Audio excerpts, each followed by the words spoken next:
oír tu voz llamando, puedo oír tu voz llamando, puedo oír tu voz llamando, con tu cruz hoy ven en pos de mí. Hoy quiero compartir un tema con ustedes y le hemos titulado El siervo agrada a su Señor. Y vamos a ver por qué se titula de esa manera. Recuerden que hemos estado hablando acerca del servicio. El siervo agrada a su Señor. Y quiero que vaya conmigo, por favor, al Evangelio de Mateo. Evangelio de Mateo, capítulo 22, versículo 15. Aquí encontramos un pasaje que a lo mejor a usted lo haya leído muchas veces. No vamos a entrar en mucho detalle porque solamente hay una frase que me interesa y sobre la cual vamos a estar reflexionando. Pero déjeme decirle unas cuantas cosas acerca de este texto. En primer lugar, este es un pasaje conocido como un pasaje de triple tradición, porque se encuentra en Mateo, se encuentra en Marcos y se encuentra también en Lucas. Y al parecer, para los tres evangelistas, este texto es tan importante que deciden guardar la misma estructura. Si usted va a Mateo o va a Marcos o va a Lucas, usted va a encontrar la misma narrativa. Incluso usted lo va a encontrar en medio de las mismas dos parábolas. Usted lo va a encontrar ahí antes de que Jesús hable le hagan una pregunta sobre la resurrección, y antes también de la parábola de los labradores malvados. Pero ¿por qué para los evangelistas es tan importante esta historia, esta narrativa?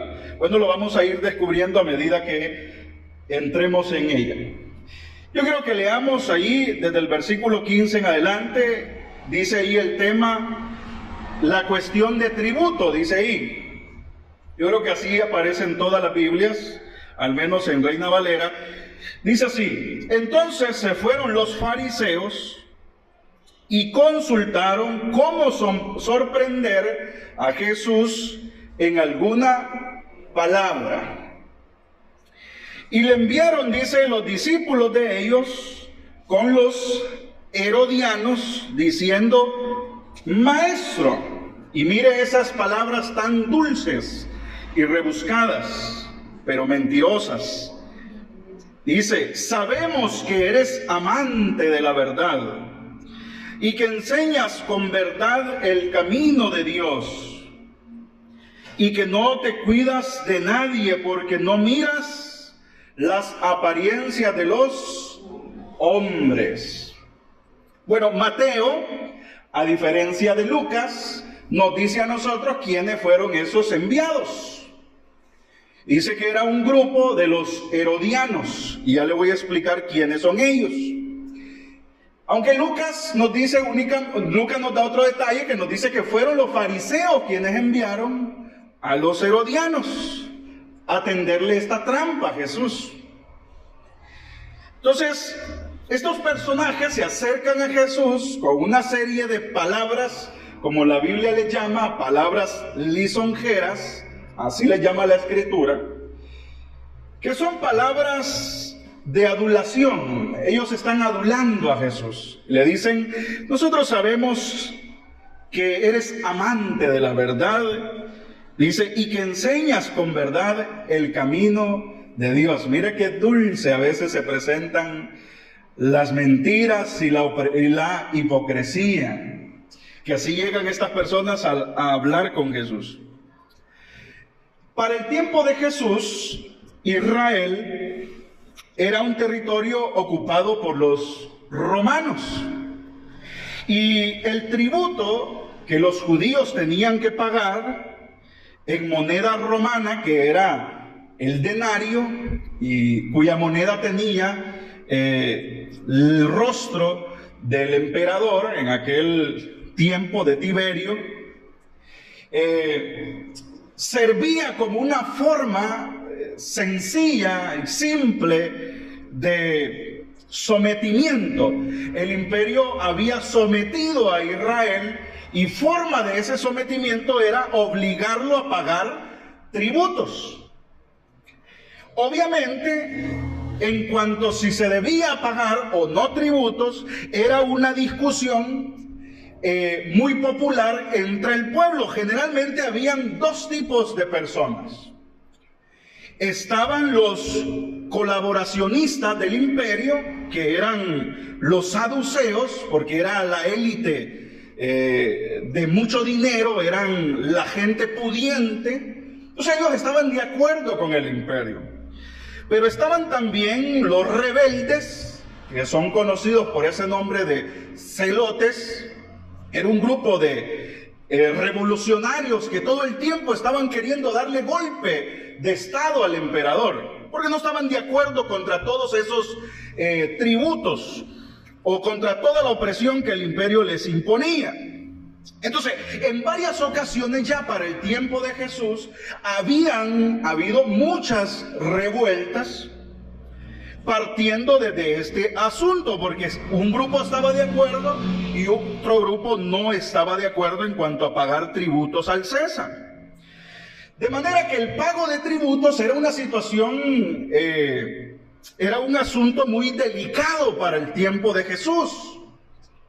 La gente fácilmente se podía pelear, se podía volver enemigos por una discusión como esta. Algo muy similar quizás ocurre hoy. Si usted es fanático quizás de algún partido político y de repente se pone a conversar con algún hermano que es fanático de otro partido político distinto al suyo, muy fácilmente pueden terminar discutiendo. En aquel tiempo era un tema muy sensible.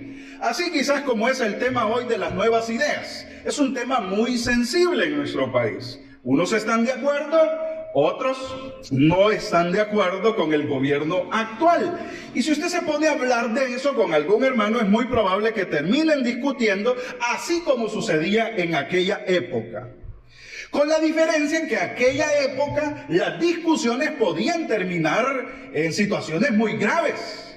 Porque las personas que discutían en cuanto a que no era lícito dar tributos, podían terminar presos, podían terminar siendo condenados por el Estado, acusados de insurrección. Hoy no creo que nos lleven presos por hablar mal de nuestro gobierno. Pero en aquel entonces sí, era una situación bien delicada. Entre los romanos había un dicho bien popular. Un dicho que rezaba de la siguiente manera: al César lo que es del César. Ese era un dicho popular entre los romanos. Generalmente se utilizaba para decirle a aquellas personas que no querían, para decírselo a aquellas personas que no estaban de acuerdo, que no querían pagar el tributo al César. Ya sea porque los consideraban injustos o los consideraban demasiado elevados. Entonces siempre había una persona que repetía estas palabras y decía: al César lo que es del César, dándole a entender que debía pagar sus impuestos o debía pagar sus tributos, cualquiera que estos fueran, sin renegar. Oiga, sin renegar, pues debían su obediencia al César, puesto que era el gobierno de turno. Entonces, esta frase se termina de popularizar cuando Jesús la utiliza, y la utiliza justamente en este texto que vamos a leer. Mire lo que dice el versículo 16. Y le enviaron los discípulos a ellos, dice... Le enviaron, dice, los discípulos de ellos con los herodianos. Los herodianos era ese grupo que estaba de acuerdo con el imperio, se identificaban con las normas de Herodes y por eso se le llamaban los herodianos, es decir, seguidores de Herodes. Entonces, dice, diciendo: Maestro, sabemos que eres amante de la verdad y que enseñas con verdad el camino de Dios y que no te cuidas de nadie porque no miras las apariencias de los hombres. Y aquí viene una pregunta sencilla pero cargada de veneno. Mira cómo dice: dinos pues, ¿qué te parece? ¿Cuál es tu opinión? ¿Es lícito dar tributos al César o no? Es una pregunta muy simple. Quizás usted no tendría complicación en decir: ¿debe la iglesia pagar impuestos al Estado, sí o no? Para usted eso no representa ningún problema. Usted está de acuerdo en que la iglesia debe pagar tributos al Estado. Pero en aquel entonces y en ese contexto, esa pregunta puede desatar hasta un conflicto armado, ¿sí? Es una situación tan sensible, y ellos lo que quieren es que Jesús diga una palabra o una expresión con la cual lo puedan acusar. Ya sea que lo acusen delante del César como insurrecto, o lo acusen delante de los principales o los sacerdotes como que no se sujeta a la ley. Entonces dice la respuesta de Jesús: pero Jesús, conociendo la malicia de ellos, les dijo: mire, ¿por qué me tentáis? ¿Cómo les dijo? ¿Cómo les dijo? ¿Cómo les dijo? Va, pues no me grite.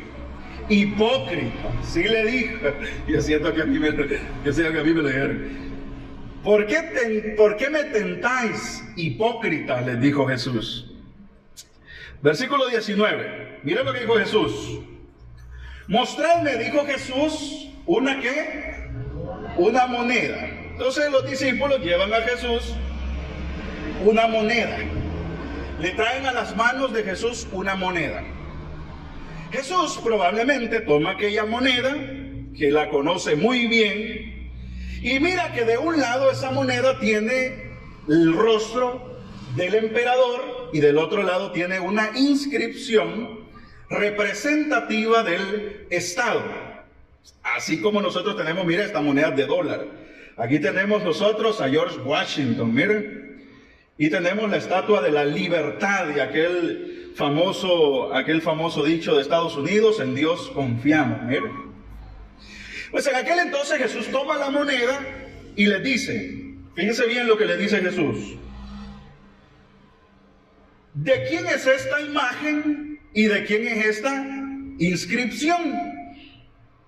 La pregunta de Jesús es muy astuta, porque si ellos reconocen de quién es la imagen que está ahí, ellos inmediatamente están aceptando que deben pagarle tributo, que deben darle ese tributo al dueño de esa moneda o a quién pertenece esa imagen. Entonces dice Jesús: ¿de quién es esta imagen y de quién es la inscripción? Y ellos le dijeron, ¿de quién le dijeron?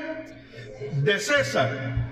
Y le dijo: dad pues al César lo que es. Ese era un dicho bien popular. Ahora Jesús a ese dicho le agrega lo siguiente. Dice Jesús: y a Dios lo que es de Dios. Y aquí está la frase que a mí me interesa. Jesús a ese dicho agrega: y a Dios lo que es de Dios. Y este dicho en conjunto nosotros quizás hoy lo hemos ocupado muchas veces y de muchas maneras. Generalmente lo ocupamos cuando tenemos que agasajar a una persona importante. Nosotros decimos: al César lo que es del César y a Dios lo que es de Dios. Y agasajamos a aquellas personas importantes. Muy probablemente cuando están en una graduación, cuando han tenido algún éxito, cuando han hecho algo bueno, decimos: es a quien honra, honra merece. Entonces tendemos a citar esa frase, pero vamos a ver qué significa esto. Jesús dice, y a Dios lo que es de Dios. La iglesia como siervo debe darle a Dios lo que es de Dios. Entonces yo reflexiono y me hago dos preguntas. En primer lugar, ¿qué es aquello que es de Dios? ¿Sí? Porque la frase dice: y denle a Dios lo que es de Dios. Entonces me pregunto, ¿qué es aquello que es de Dios? Y pregunta número 2, ¿cómo es aquello que es de Dios? ¿Sí? ¿Qué es aquello que es de Dios que yo estoy obligado a dárselo? Y en segundo lugar es, ¿cómo es aquello que es de Dios? ¿Me doy a entender? ¿Qué es aquello que es de Dios y que debo dárselo? ¿Y cómo es aquello que es de Dios y que debo dárselo? Entonces esas dos preguntas van a ser sobre las cuales vamos a reflexionar. En primer lugar, ¿qué es aquello? Hagamos esto más íntimo, más personal. Yo quiero que usted se haga esta pregunta en su interior. ¿Qué es aquello de mí? ¿Qué es aquello de usted que es de Dios? ¿Sí? ¿Qué es aquello de mí y qué es aquello de usted que es de Dios? Y yo quiero llevarle a otro texto bien famoso. Vaya por favor a Deuteronomio, capítulo 6. Y aquí nosotros vamos a descubrir aquello que es de Dios, aquello en usted que es de Dios. Fíjese bien, Deuteronomio capítulo 6, versículo 5, oiga lo que dice: y amarás a Jehová tu Dios. A Jesús le hicieron la pregunta, dinos cuál es el mandamiento más importante. Y Jesús repite estas palabras: amarás al Señor, amarás a Jehová tu Dios con todo ¿qué? Entonces, en primer lugar, ¿qué es aquello que es de Dios que tenemos nosotros? ¿El qué? Ok, nuestro corazón es aquello que es de nosotros, pero que le pertenece ¿a quién? Por lo tanto, todo lo que yo hago, todo lo que yo siento con el corazón es ¿para quién? Para Dios. ¿Estamos entendiendo eso? Porque a Dios le tenemos que dar lo que es de Él, ¿sí? Denle a Dios lo que es de Dios. Y aquí el texto me está diciendo que todo mi corazón, oiga, no en parte, todo mi corazón le pertenece ¿a quién?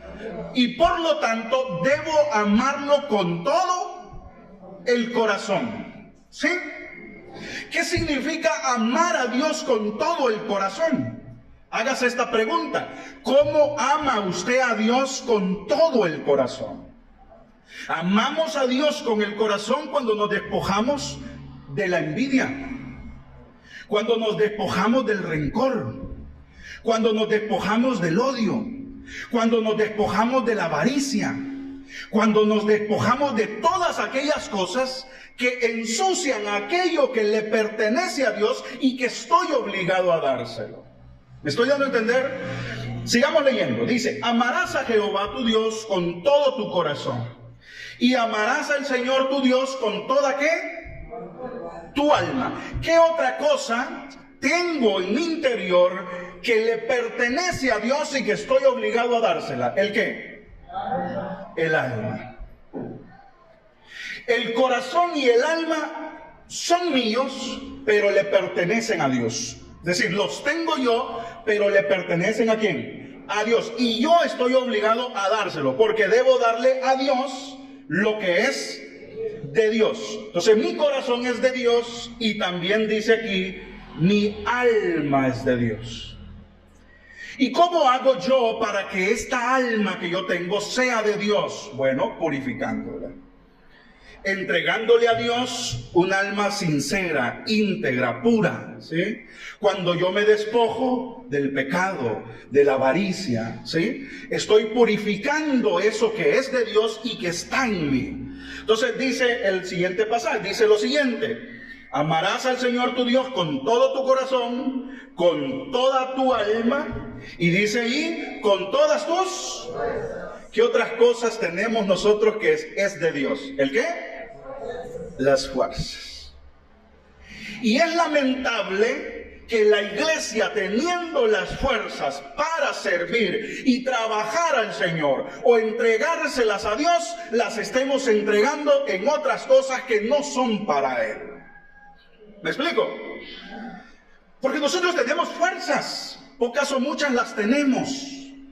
Pero lo que dice el texto es que todas las fuerzas que tenemos le pertenecen ¿a quién? Y debemos amarlo entonces con todas esas fuerzas. Ahí no le dice si las fuerzas son pocas o las fuerzas son muchas. Usted puede decir, hermano, pero que yo ya ni tengo fuerzas.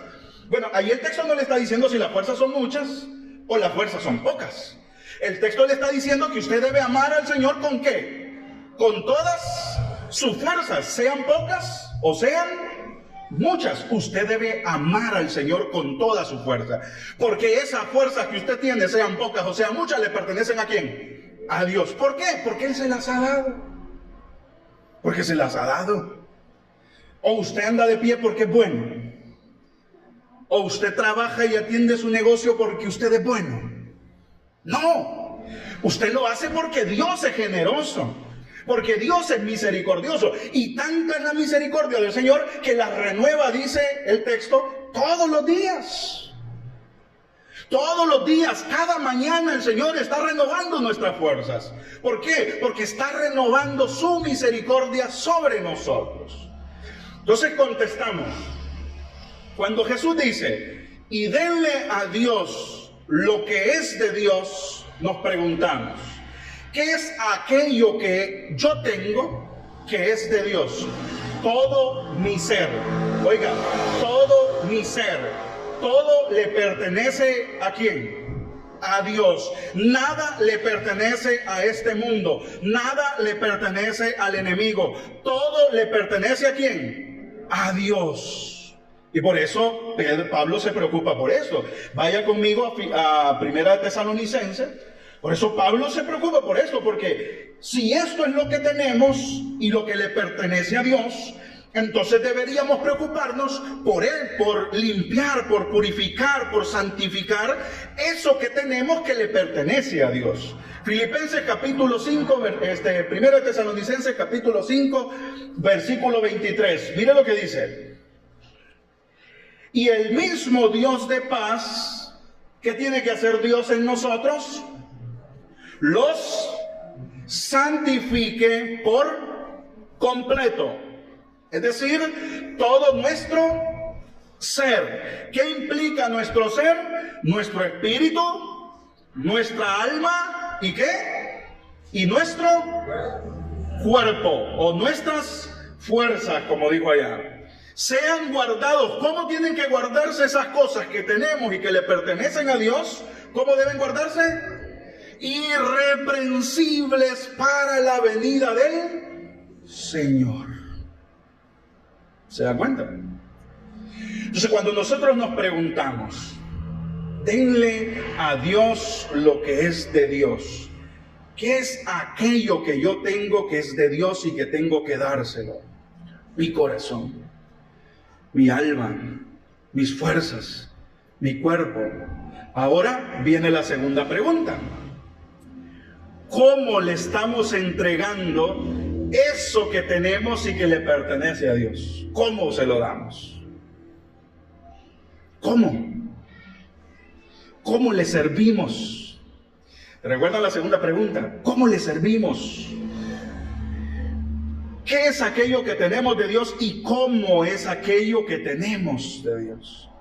¿Cómo se lo entregamos a Dios? Y aquí es donde vamos a tener un serio problema. Aquí es donde vamos a tener un serio problema. Vaya conmigo, por favor, a Malaquías. Malaquías. Mire lo que dice. Malaquías. Capítulo 1. Malaquías capítulo 1. ¿Cómo es aquello que yo tengo que entregarle a Dios que es de Él? Mi corazón, mi alma, mi cuerpo, mis fuerzas.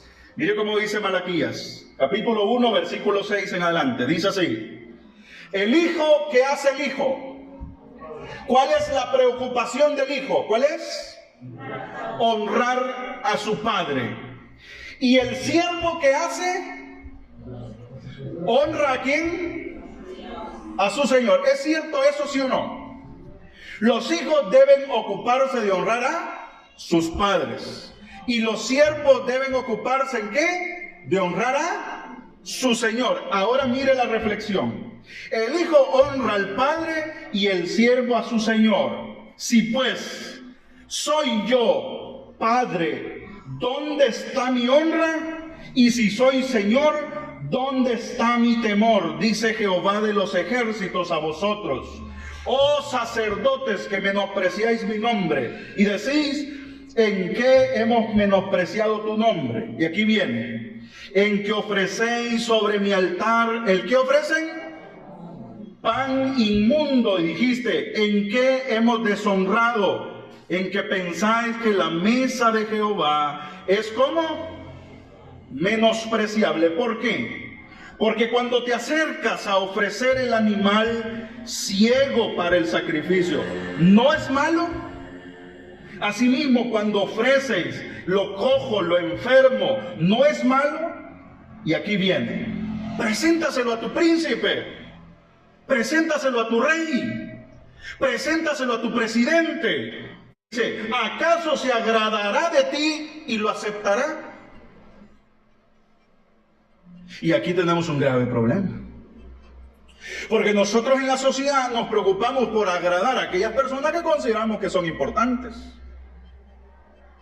Si usted va a mi casa, si usted me visita, usted va a hallar la casa limpia. Pero no es porque nosotros quizás seamos tan limpios, sino porque usted iba a llegar.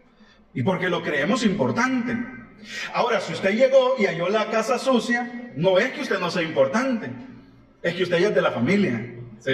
Ya me metí a problemas. Es que usted es de la familia. Pero siempre tratamos de agradar a aquellas personas que consideramos como importantes. ¿Sí?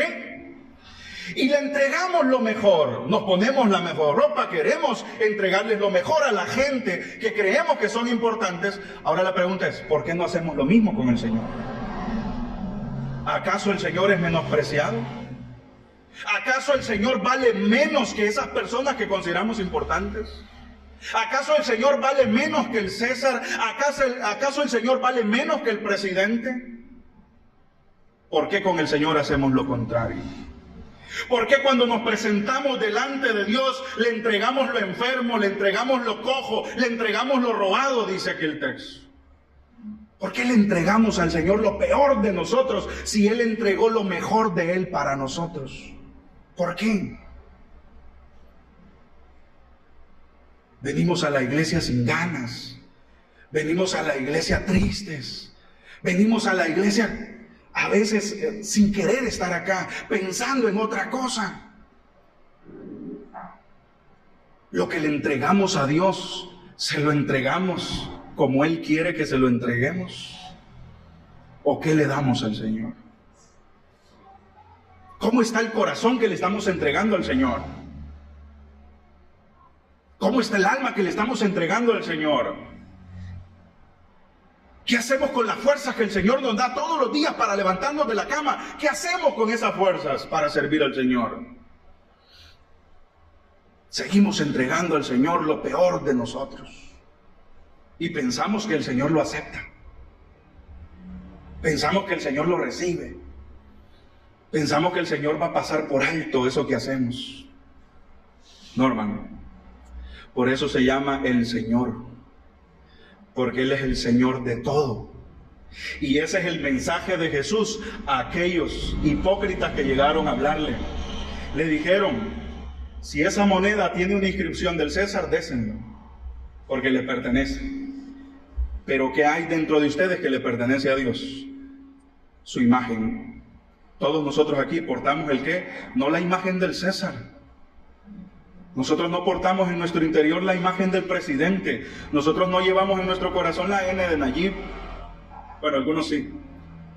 Nosotros llevamos en nuestro corazón la marca de Dios, porque somos la imagen de Dios.